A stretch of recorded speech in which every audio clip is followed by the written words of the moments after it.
Okay, hello, welcome to Airsoft Pro Tips. Here you go, told you we'd be doing something a bit different. Alright, so in this episode we're going to be showing you how to make a ballistic knife. Or, well, an airsoft ballistic knife. Now, a couple of things I'd like to say before we start. First of all, I say airsoft ballistic knife because the techniques we're going to be using, we're going to be making one of these, and this is made of plastic, okay? It's not made of metal, and the materials we're using aren't designed to make a metal one. Do not use these techniques to make a real one because you're only going to hurt yourself. That said, however, if I do find out anyone's been using these techniques to make a real one, I will be deleting these videos from YouTube. You have been warned. Other than that, obviously we're using tools, we're using hacksaws, we're going to be using drills, various things like that. They're sharp, they're dangerous, be a bit careful when you're using them. Other than that, let's get to it. Alright, so let's start by taking this one apart. Now this is my one, and we're going to be taking it apart using the world's smallest adjustable spanner.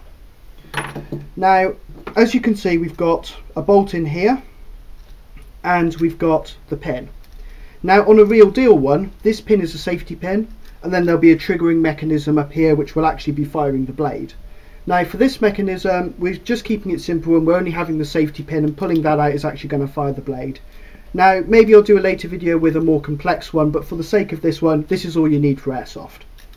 So, we're just going to hold it in position, we're going to pull the blade so it pops out nicely, kept it firm in the hand, and you can see we've got the split pin, we've got the blade itself, which we'll talk more about in a second, and we've got the handle. Now the handle contains the spring, which is actually what's firing our projectile. So if we unscrew this, I've loosened this beforehand by the way, it's not normally this loose. Okay, we take out the bolt, and as you can see we've got the washers on there, and we can pop out the spring. And there you go. These are the components that go into this ballistic knife. So that said, let's start building it. Okay, so here we've got the blade that we use. Now this blade is actually come from one of these. As you can see, it's the exact same blade. Now the reason I picked one of these to use for this is because this is made out of that nice soft plastic like I mentioned before, and also it already had this part here which we need because it fits in our plastic tubing, but we'll talk more about that in a second. Now what we need to do with this is first of all smooth down the top. Now like I said before when I was talking about the airsoft knives video, you can slash, you don't need to stab. That tip is quite sharp, it will knock goggles off, it will actually hurt quite a lot if it hits bare skin. But with the ballistic knife, that point is now firing at you. So what you need to do is you need to make sure that's nice and smooth, so when that hits you it's not going to break skin, it's not going to stab you, knock your goggles off, so on and so forth. Okay, now this next thing we need to do, once we've got our bit here, is we need to drill it. Now we've got one hole in there, and the idea is once we've got our split pin, that's going to sit in there with the spring behind it and hold it in place. So when we pull out that pin, it's then going to be released and the blade's going to fire. Now you can easily fabricate one of these. All you need is a bit of thin, well, about that kind of thickness card. You don't really want to go for anything thicker. And like I say, nice and flexible, you don't want anything hard, you don't want anything that's going to cause a cut, you don't want anything like that, you just want something nice and safe. And like I say, all you need to do is file it, cut it, however you want to do it, make this kind of shape, and then drill your hole in it, and then we can move on to the next step. So now that we've made our blade, we now need to start working on our hilt. Now we've picked this particular pipe because it's the correct diameter for this to go into nicely, and this doesn't wobble around too much, it's nice and solid in there. So first thing we need to do is we need to work out how far down we're going to cut it. Now if we look at that there, you can see where our hole is, so our hole needs to be about there. So once this is nice and smooth at the top, the hole's probably going to go down to maybe about there or so. But we also need enough room for the spring to be able to compress properly. So we're probably going to cut it off at about there or so. There's this one compared to my original one, that's about the same. So we're going to mark it off. You can mark it however you want. This is just a bit of PVC pipe, by the way. You can use metal pipe if you want to make it a little bit more realistic. Of course, if you use metal, it's more difficult to cut, more difficult to work, so plastic is absolutely fine. We're only making an airsoft one, we're not making a real one. But it's really up to you, it depends what kind of look you want. So we've got the hacksaw. Doesn't really matter how you want to do this. There you go. Got the cut there, nice and simple. Then all we're going to do is grab a file and just file it flat, or if you've got one, use a belt sander. Grab some safety goggles as well.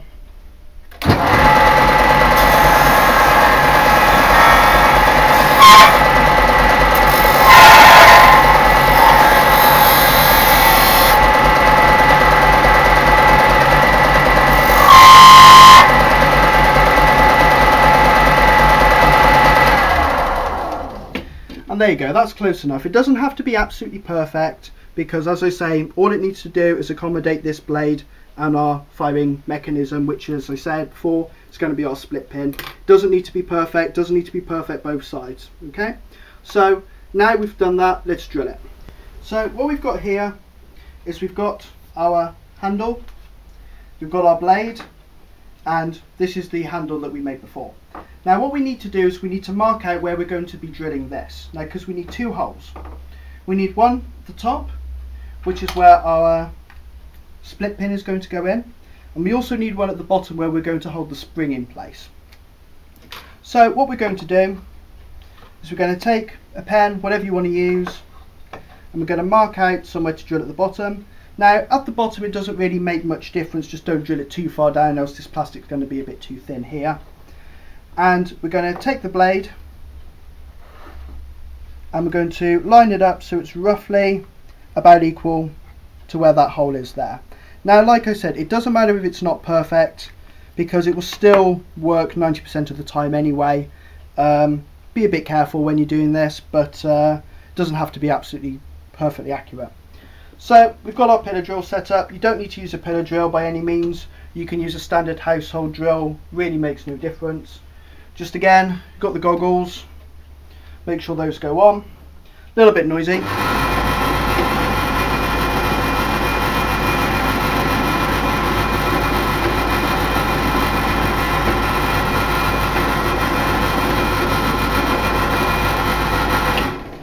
Alright, so there's our first hole. So if we push this in place, you can see it lines up, and our split pin goes through nicely. So now we need to do the bottom hole to accommodate the spring. Now, one thing I would like to point out here is it doesn't matter if these holes aren't in perfect alignment. As long as these ones are here, because like I say, the split pin has to go all the way through it, but this one, they don't have to be in a line, it's really up to you.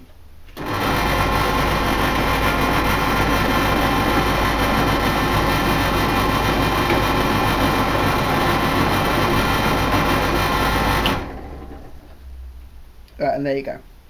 So what we probably want to do now is just take a bit of a file, just file down these inside edges, because we don't want them to be too sharp. Same on the outside, especially if you're doing this in metal. Just file down on the inside, just make sure these are nice and smooth, able to accommodate the next step, which will be getting the spring in place. Okay, so here we've got our split pin. Now our split pin is very simple, it's just a normal split pin that you could buy in any DIY shop or hardware shop if you're in the US, and it's just attached to one of these normal kind of zipper rings. Again, very easy to find, key rings, very easy to find. Now what we're going to be doing is we're going to be using our spring. Now this is actually a spring off an old AEG. I picked this because it's the right size to fit in there nicely. And we're going to take a pair of pliers. Now I've already done that on this one, but we're going to pull one of the bottom coils out a bit. Now by doing this, we've stretched it out a little bit, and that is where our pin is going to go through, sorry, our bolt is going to go through and bolt it into place. So what we've got to do, pop it in the bottom there. So that bit that we've just pulled out, i.e. this bit here, lines up between these two holes. And now what we're going to be doing is we're going to be taking our bolt. Now I've put washers on mine just so it doesn't damage the plastic too much, but it's up to you. And pop that through. Don't know if you can see that on camera. And then pop a washer on the other side. and the nut on, and just tighten it up.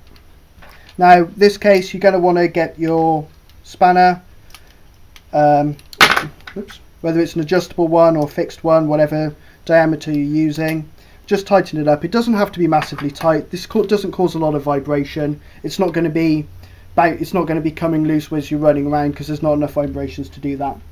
And then finally, this is the bit where you've got to be a bit careful. You just push the blade down and hold it in place with the split pin, and there is a ballistic knife. So let's try it out. So here we are, we've got the finished ballistic knife.